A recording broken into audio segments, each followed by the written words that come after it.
What's up, internet world, and welcome back to the channel. Today I bring you the 2022 BMW M240i.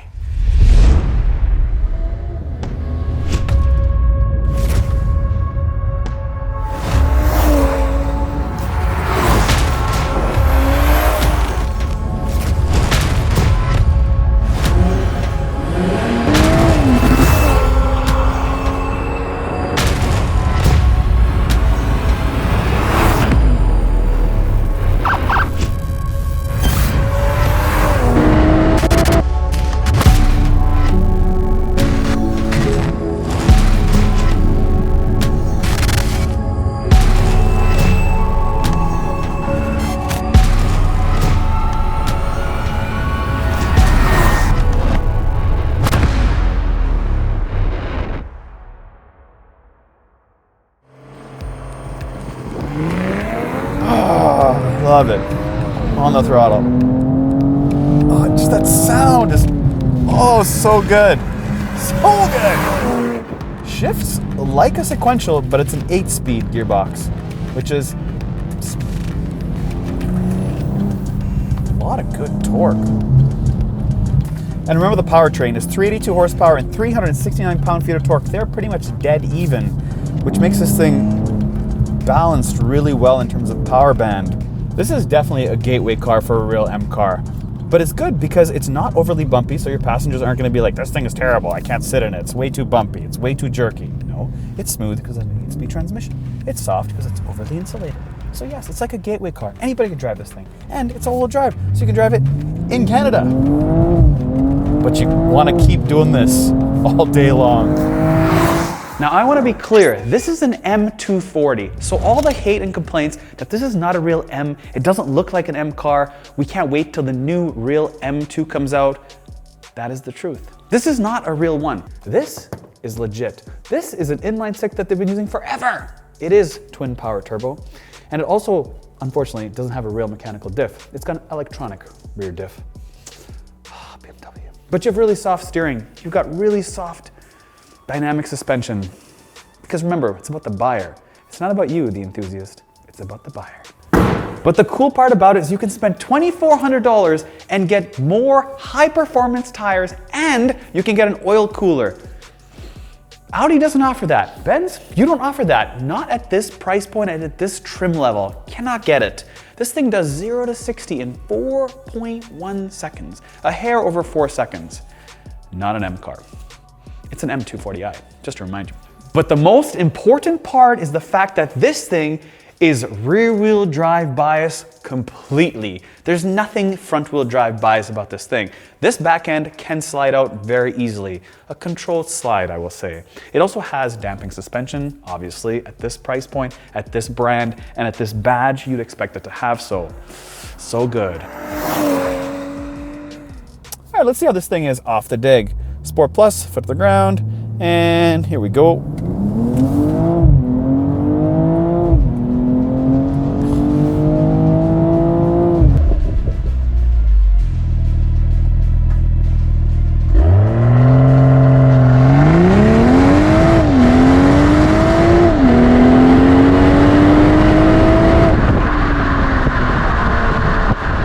know what I love about it? I love that it's just so smooth. It is so smooth. It takes the bumps so smoothly.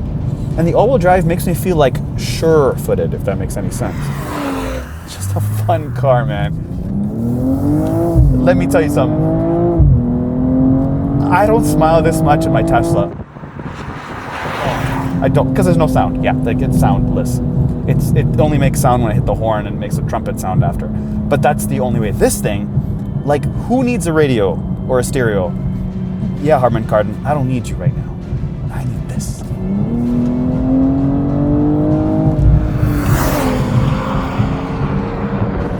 So check this out. A lot of cool things here. Obviously, there's a lot of M pieces to make me feel like I'm driving the most important letter in the world in the alphabet. But the color, the fact that the color on the outside is purple and it shows me on my display that I'm in a purple car. That's a first. They're always like white or black. They give you these weird colors that don't match the outside of the car, and I'm like, where's the disconnect? But we're connected.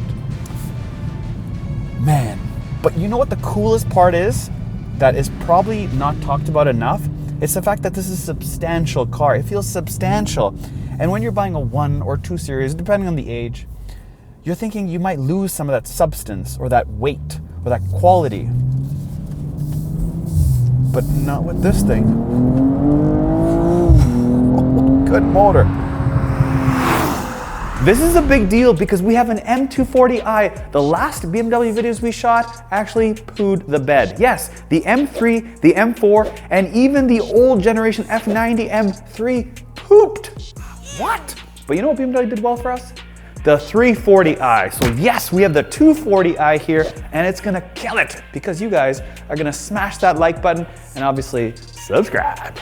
You might be mad that this is not available in manual transmission, but let me tell you something. Last week, I talked to the business school in high school. So the business class in high school. And guess what? I asked them, because half of them were sleeping. That's what kids do today, apparently, and on their cell phones. I asked them, does any of you guys know how to drive manual transmission? And out of 36 kids, not even one kid put their hands up. I was like, this class is over.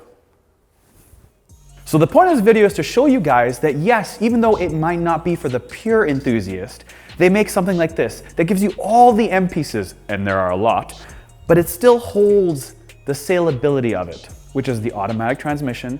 Yes, there's a manual coming potentially in the M2. Yes, it has all the exterior pieces that make it look like an M car. And we're looking at you, Audi, that puts an S line, but it's not really an RS product.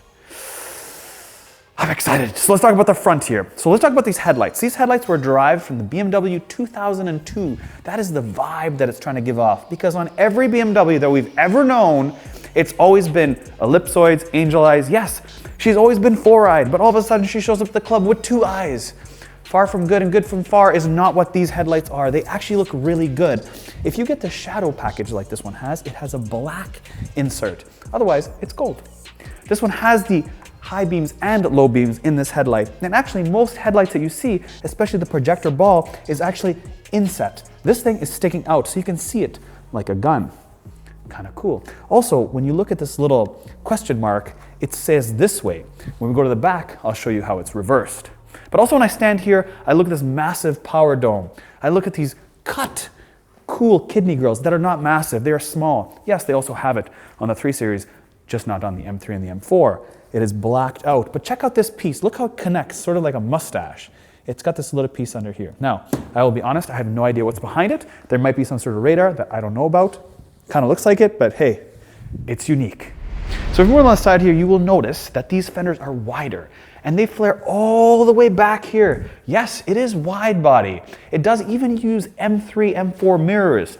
Yes, they are high gloss black. They got no camera on them, but they are high gloss black. They even have the M badge in case you pull up to somebody that has no idea what a BMW M car is and be like, yes, I drive an M car. Look at my wheels. These ones are winters, but you get 19-inch wheels, any style, any design. You've got like 5 choices. These ones are 18s. Do you like them? They're not bad. They're not bad. Those are M Sport brakes. Yes. It's amazing to me that you can buy a non-M car and get pieces of the M car in your non-M car. You see, I got crushed a million times trying to figure out, how come Audi never sells an A3 with S3 brakes? You make almost the same power. You can accelerate almost the same speed. What's up with that? But BMW does it, and that's where they kill it. And they obviously weren't thinking because they put high gloss black right on the rocker panels. Are you kidding me? What is up with that, BMW? This to me is a showroom car. That's why one would buy it. This looks perfect in a showroom. You see, they sell them in white, silver, red, black, blue, and then this thing, Thundernight. Yeah, Thundernight. You see this line over here? That is such an underestimated line. That line makes me feel like a domestic V8, a ton of power. Just the looks of it's a lot more boxy, squared out, angular. And when I stand here, it's so wide body. At least they didn't forget about the Hofmeister kink though, even though they did something funny with this roof line. And the fact they didn't put insulated doors, I guess the buyer doesn't care about quietness, even though it's really quiet inside. Sometimes I wonder if insulated glass actually makes a difference or it's just a marketing trick. Comment below and let me know about that. Whew, BMW, where is the puddle light? Show me the M stripes on the bottom. Make me feel like I bought an M car. It's those little details that people worry about and think about and feel and want and cut the checks. But the back is where they made the difference. This thing is 31 millimeters wider than the last generation, and the whole key with these smaller type cars, is to try to make them feel wider, bigger than they actually appear. And I think they've done a really good job with that, because look at these taillights. They have this upside down question mark, which is totally opposite to what you see in the front. But also, look at how it's placed. Look at the lighting. It's like fluid. It's not like it's dotted. It's like they created some sort of pattern to make it flow all the way down. And it has depth to it. You see, when I saw this thing on camera and I saw it online, it just didn't look that good. Individually, it has very good pieces. Like this headlight is so deep. There's so many layers to it that you would never see it on camera. But I, as a physical man standing here, notice it. The other thing I noticed is this spoiler. Come take a look at this.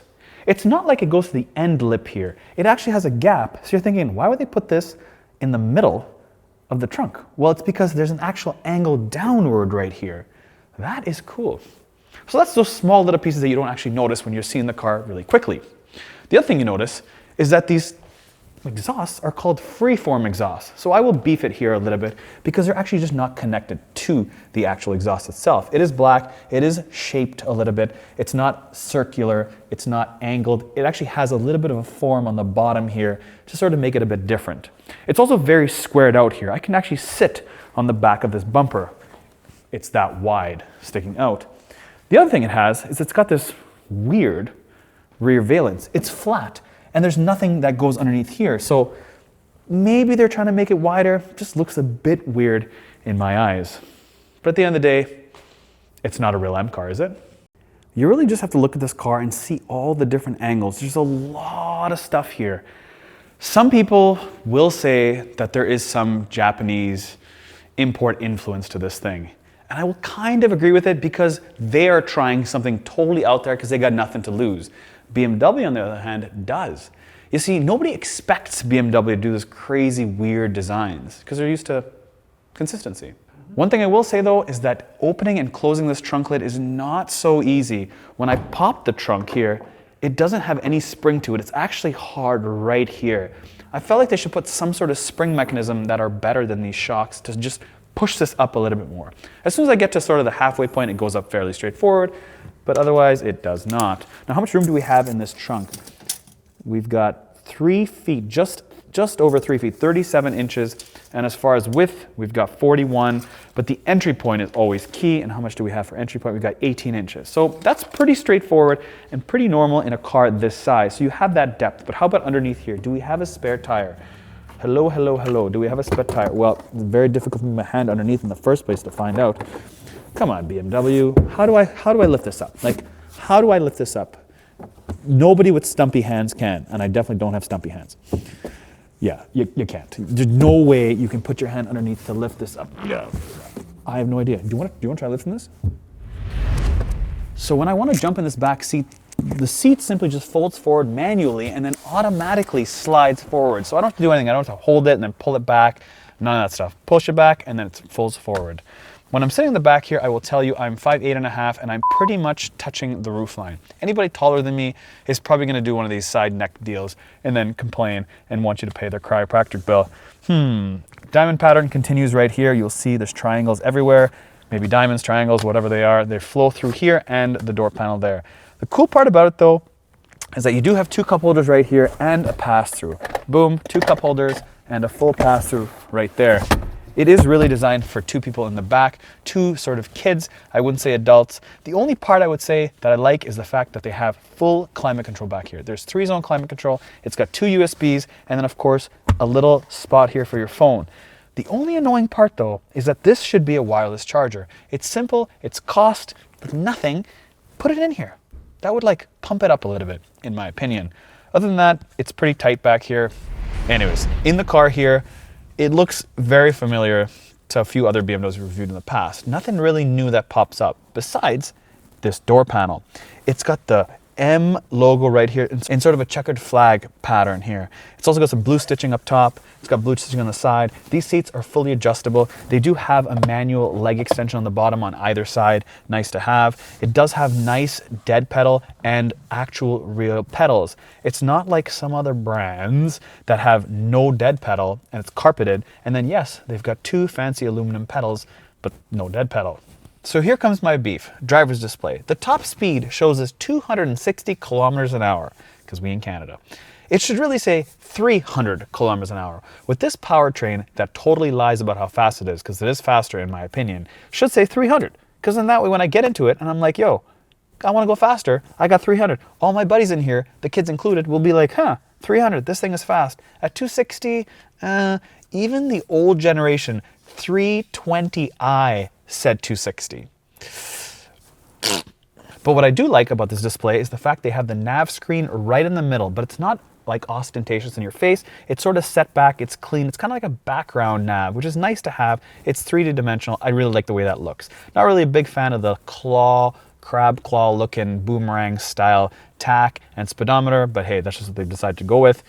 So it is what it is. As far as the center console goes, it's also a little bit smaller, but again, this is an enthusiast car, or at least a person that wants to be an enthusiast and wants to buy something with some performance. And yes, it does have wireless Apple CarPlay and Android Auto, but what else does it have? Well, it has ambient lighting choices, including this fancy thing on the door.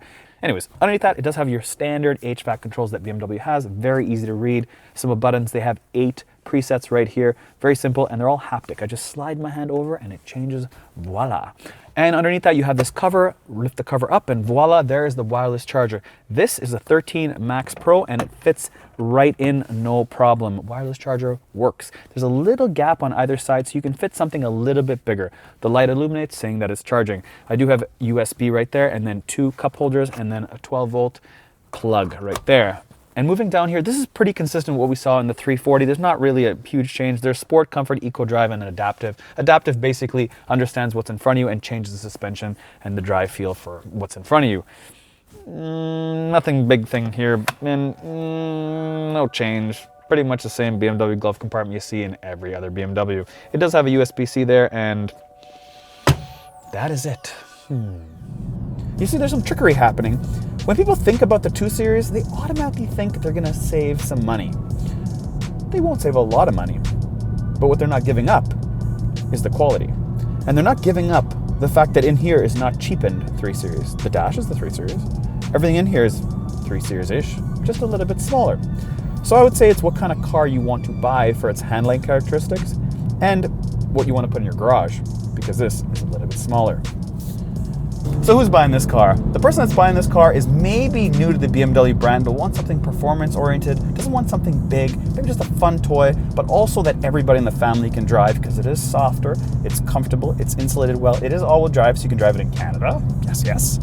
And also, it actually looks good because it doesn't have the huge grille, because some people obviously don't like it. So if that's a car for you, well then you might want to consider the M240i. As always, thanks for watching, and please don't forget to subscribe.